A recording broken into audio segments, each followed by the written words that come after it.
Hey, it's Deep Focus. I'm your host, Mitch Goldman. And this one recorded May 26, 2014. It was a Monday night. Eric Person in the studio with me, and we're talking about Sun Ra, playing Sun Ra's music. If you missed parts 1 and or 2, go back and find them on your favorite podcasting app. Look for Deep Focus or come to the hosting site, mitchgoldman.podbean.com. Here's part 3.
too much.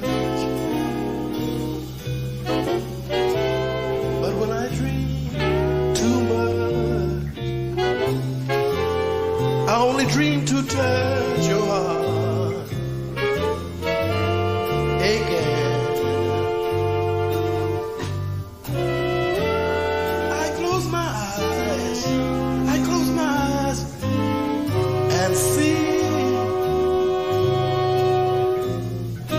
your hand smile. Oh, joy and love in me. We dance and sing, dance and sing. I feel the touch of spring.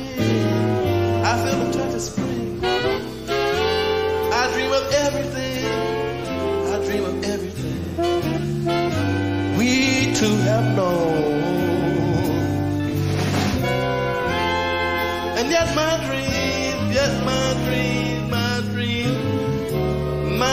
dreams have shown me that perhaps I dream too much alone, too much alone.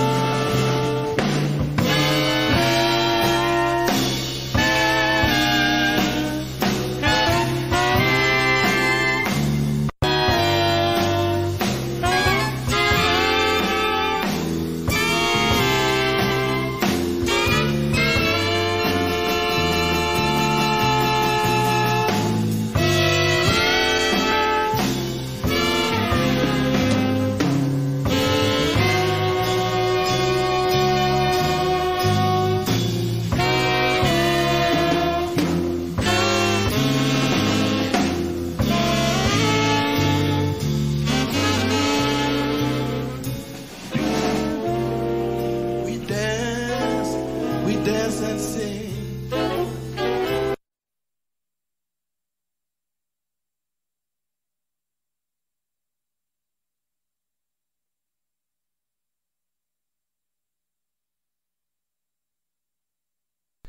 Well, that, sadly, is the way that one ends. Heartbreaking. Man, we were swinging right along with it, weren't we? Oh, yeah. Here in the studio. I Dream Too Much, one of Sun Ra's compositions. And in that last set, we heard Prelude to a Kiss, Mac the Knife, Daydream, Blue Lou, and that one, I Dream Too Much.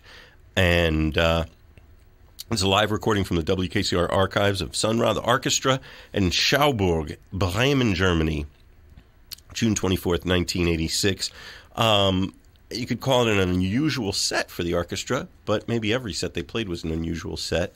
There was so much territory that this band covered, and so many aspects of the tradition that they could play. You know, it's a funny thing, this thing that you and I keep talking around of how to... let me back up first of all.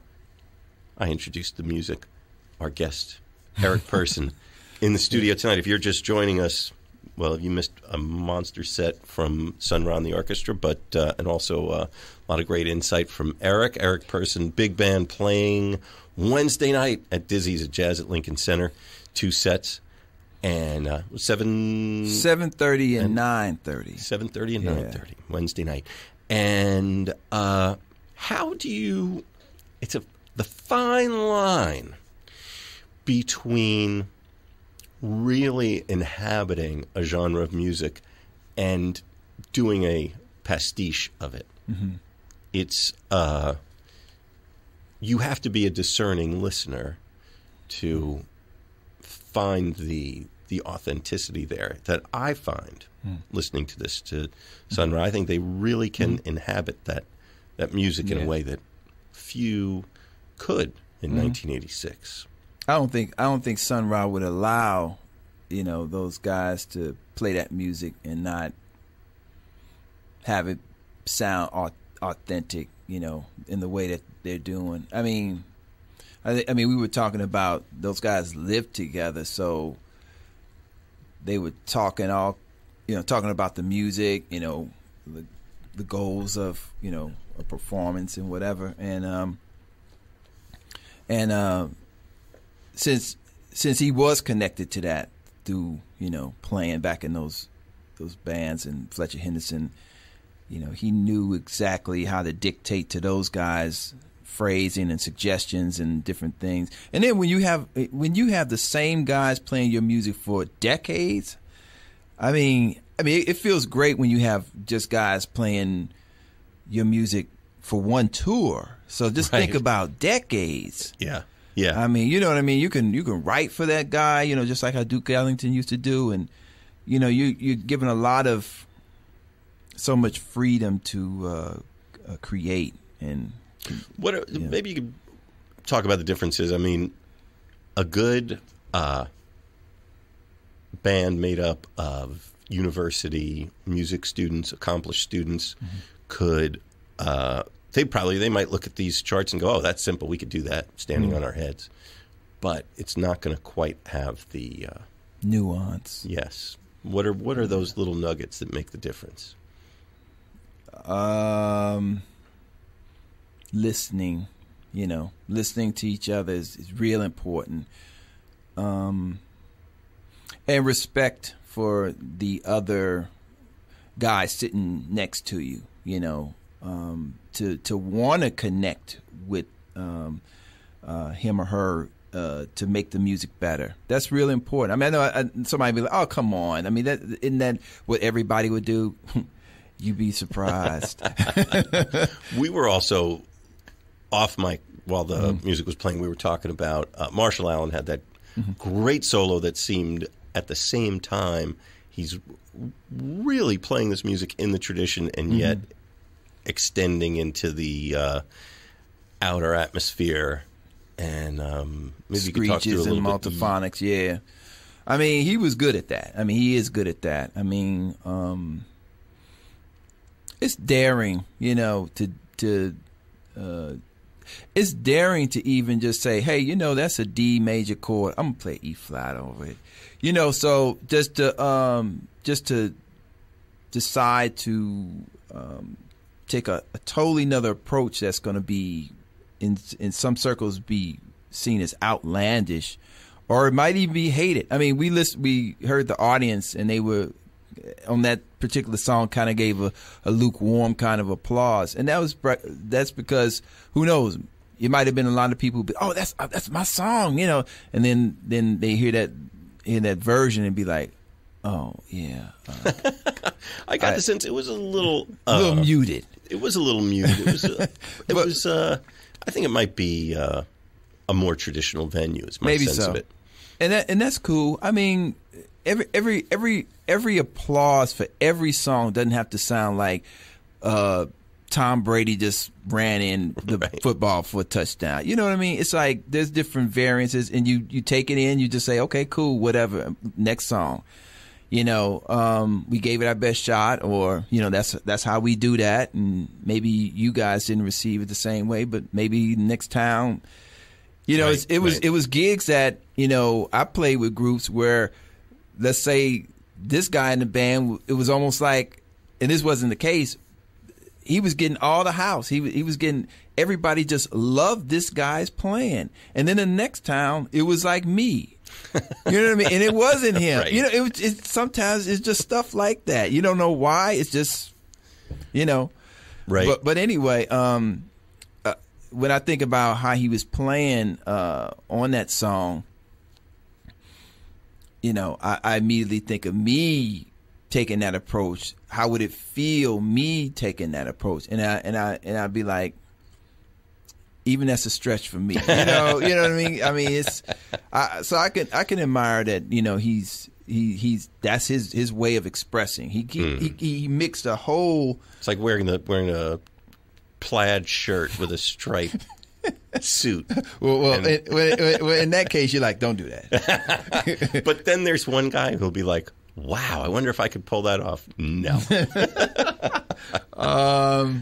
Yeah. Yeah. That's good.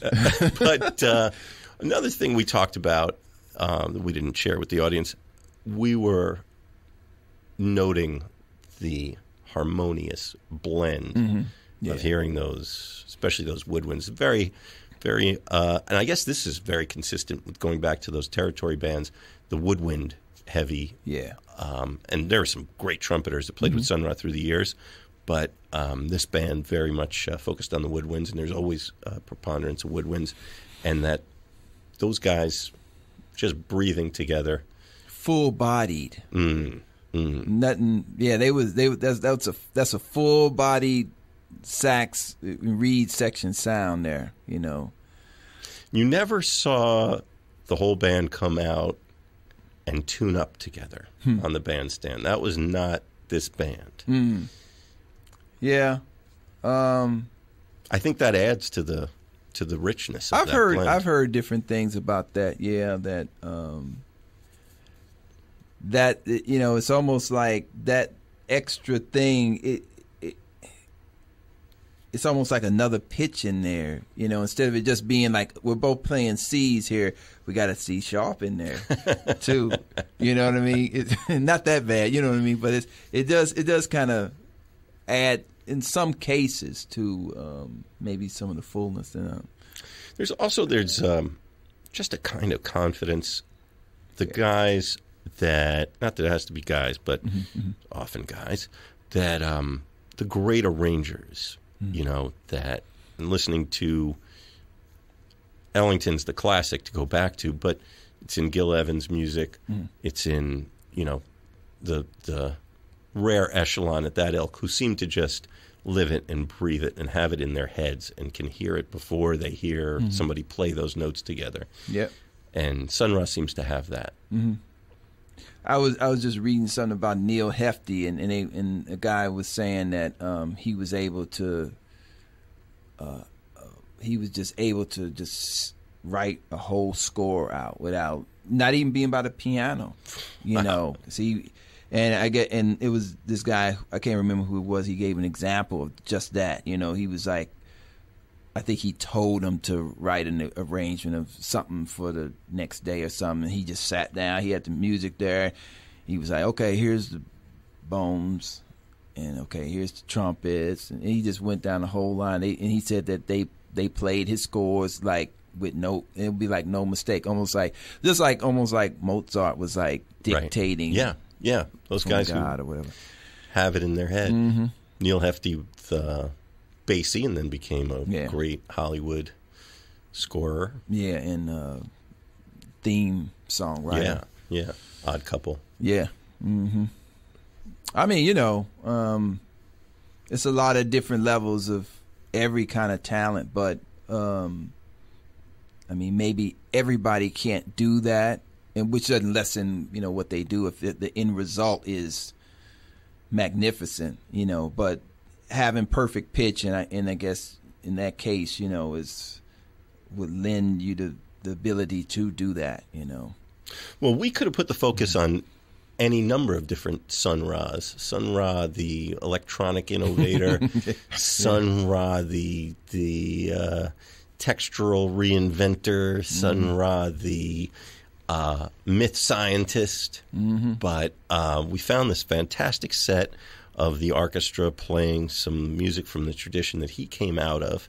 And I do hope that you got to hear it because it was quite special. I'm going to give the rundown one more time of exactly who was in this band. In Bremen, June of 1986, Tyrone Hill, trombone, Marshall Allen, alto sax, flute, and percussion, Pat Patrick, alto saxophone, John Gilmore, tenor and clarinet, Elo Omo, tenor and bass clarinet, Danny Ray Thompson, baritone sax, flute, percussion, James Jackson, baritone saxophone, and ancient Egyptian infinity drum.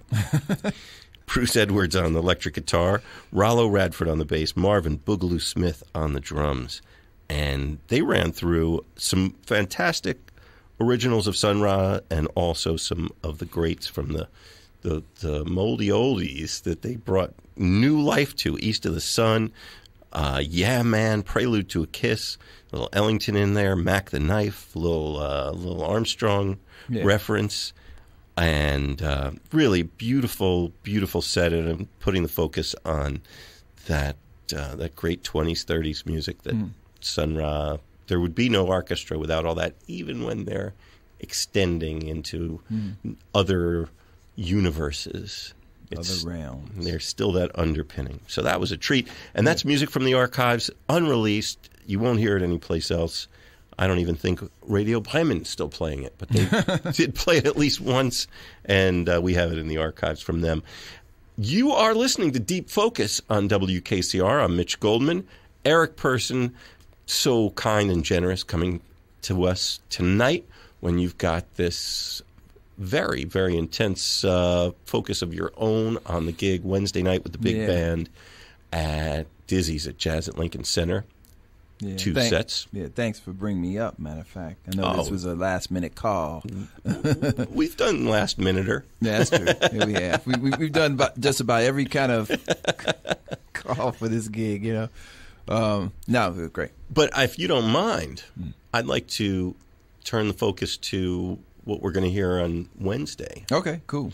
And now this is music from your album Thoughts on God, which was a project years in the making. Mm-hmm. Yeah, I mean, I wrote this music back in 1984, finished in 85. You know, the basic melodies and forms and different things, and it was music that I always envisioned for a large ensemble. And you know, through all my life's experiences, this music stayed in a bin of music, and I didn't touch it. And it wasn't really till a few years ago that I saw a lot of musicians getting funded through Kickstarter. And I just said, you know, I just have a feeling that this is the time for this project. It wasn't just that, but it was just a feeling in the air that this project's time was here. So got it funded through Kickstarter and recorded in March of 2012, and did the first gig last year at some different churches and at the Blue Note. And we continue on. We're at the Dizzy's this year, and it's wonderful. It's very exciting every time to perform this music, and just the musicians who have been able to make every gig almost, and you know, I got most of everybody that's on the record at this performance too. So we're excited. We're ready. Yeah. You know what? How did you, when you wrote this music, did you write out long form, or you had made some like multi-track recordings on your own, as I recall? Yeah, I was recording on a Fostex X15, which is, you know, 4-track recorder, and it was some of my first recordings that I was doing in my apartment at the time, and I think, you know, I was inspired by a couple of different suites I heard at the time. One being Chick Corea's children's songs. And I just wanted to do my own suite of music, and I kind of thought of this idea of Thoughts on God, you know, and so I worked on things and recorded music for, like I said, a year, and finished it up, and it just didn't. I really started thinking about quartet, getting gigs, you know, what's going to be the easiest thing. And I wasn't very clear even on the instrumentation that I was going to do. It wasn't really till after the funding of the project that I was like, okay, let's really just figure out everything we want to do with this and what's going to be best, you know. So it's a large vision. Yeah, definitely. And it's one that's continuing to blossom and bloom. You know, like, matter of fact, we're supposed to play at the Blue Note later in the year, and my goal is to have at least 5 more not new compositions, but arrangements of some other songs of mine, and maybe at least 1 new Thoughts on God piece. So a lot of work. You know? But it's challenging for me, and to I listen to music differently since I've done this. I mean, it's funny.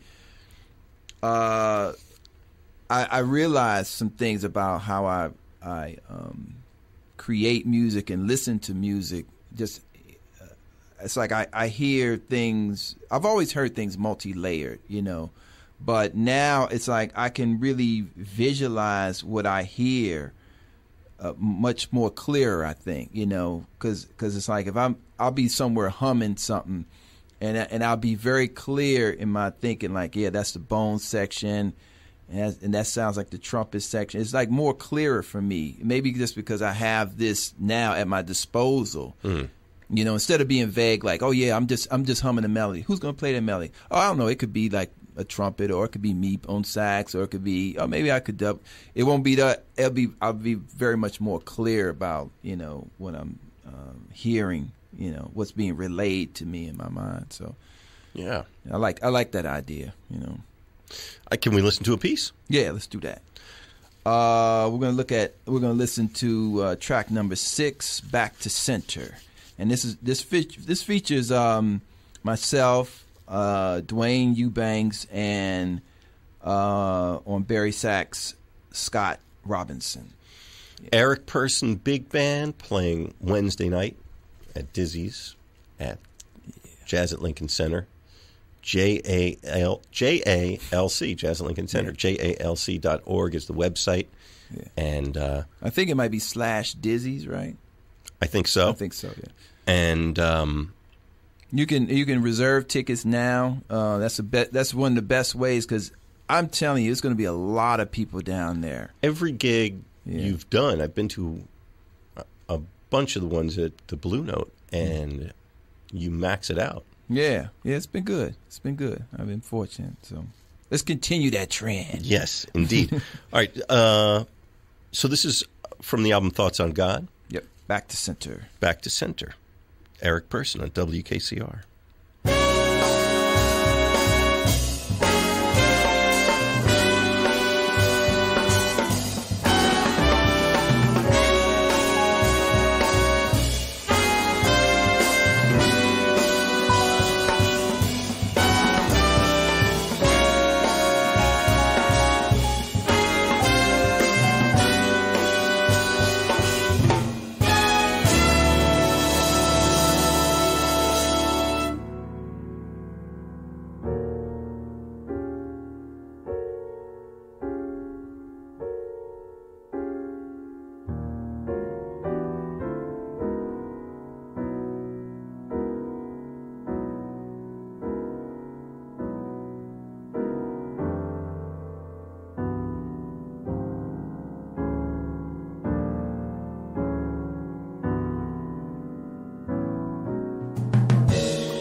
Eric Person, our guest in the studio tonight. That's from the album Thoughts on God.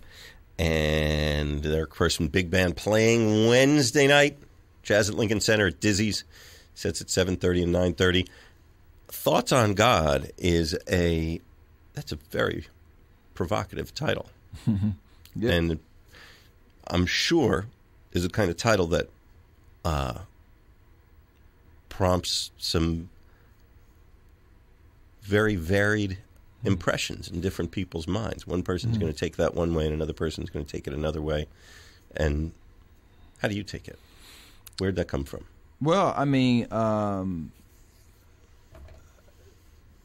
I used to, my grandfather and my great-grandfather, were all ministers, pastors of their own churches. And I was raised in the church when I was younger, but I mean, it's I guess thoughts on God is something that runs through my mind every day, And so I always say, like, everybody has thoughts on God. So now you got a soundtrack for those thoughts, But I mean, it's like, you're right. Everybody's going to have some different ideas or their own personal ideas of who and what God is. And I always had great thoughts, So God gave me everything I have, and obviously music. And so I guess when I was getting deeper and deeper into composition, it was, many, many years ago as I was, just starting out. But I guess those, thoughts on God was a very prevalent, idea in my mind. And something that has never changed in a sense, but I guess in a way it's a way of giving back, honoring your talent with who it really comes from, So it's a project that's going to continue to grow and blossom, and it's really never going to stop, I'll never not have thoughts on God. So it's going to be something that's going to continue to fuel new music, Are these thoughts that are thoughts beyond words and language? Is this a way of approaching that? Well, I do have ideas for some lyric-based music. So, matter of fact, I had one song in particular that I debated for quite a while whether I'm going to have a departure with this vocal song. And I decided to wait, for the next release or next gigs and then the next release. But no, I definitely want to express, these ideas in vocally also. So that's an idea in the future, You still keeping the other bands going? Oh yeah, never stop nothing. No, I got my jazz quartet Metaphor, and that kind of switches off personnel depending on location and people's availability. But John Esposito, who's worked with me many years, piano player, great piano player. Yeah. He's still very active, and we got some gigs this summer. And obviously this rhythm section of Adam Klippel and Adam Armstrong and Shinosuke Takahashi, they make up my other they play in the Thoughts on God big band, but also Metamorphosis, which is my electric stuff. So It's right a now, lot, man. Got a lot of stuff going. Got a lot, and then I'm working. I told you offline. I'm working on my next CD, which is a duo recording with Shinosuke Takahashi, the drummer, and it's very exciting. Very, it's funny, man. It's I could keep doing quartet and quintet records and stuff like that, but it's like when you step out of that and then decide you're going to do a big band, it's like a whole another level of challenges, that's very dynamic and very exciting for me, And then even in the opposite direction, doing a record with just duo with me and Shinosuke is very exciting, and very challenging. I have a lot of thoughts going on in terms of what I want to present on those particular records, and it's always different and challenging, maybe even more so than just a quartet thing now, because everybody's doing that. Many of the great saxophonists have done duet records with drummers. Yeah, there's quite a line of them. Yeah, I mean, it's. I'm trying to put a stamp on it, my own stamp. Sure. That's that people can. And it's funny, like after doing a lot of records, quartet records and stuff like that. Sometimes I feel like, man, I wonder if people know my sound. So particular things I do that maybe was covered up by so much in the band, and that's one reason to do a trio record or a solo record or a duo record is that now everybody can truly hear what you present, not covered up by a loud drummer or the piano being too loud in the mix or whatever, so I feel that this is an opportunity to present another layer of what I'm doing, Eric Person Big Band is at Dizzy's at Jazz at Lincoln Center Wednesday night, 7:30 and 9:30. And all of this music is available at ericperson.com. Oh, yeah, ericperson.com. I'm all on CD Baby and iTunes and, Spotify, Rhapsody, all that stuff, But, yeah, we're out there. Eric Person, ERICPERSON. ericperson.com. Eric. Yeah. Thank you, man. Thanks for Mitch. coming. Yeah, thank you. Always. It's always fun. I always learn a lot from this. I feel like when I investigate, another artist's music in this form, like on the radio, like we're talking, you're asking me questions about their music and my perceptions of what they're doing or whatever. I feel like I learn a lot. So it's always good for me, Yeah, me too. Mm-hmm. Let's pick another track from Thoughts on God. Okay. We'll head on out. All right, so let's try let's try And Then There Was Light, number 2. Shortcut there. Eric Person Big Band from Thoughts on God. I'm Mitch Goldman. This has been, continues to be Deep Focus on WKCR FM New York.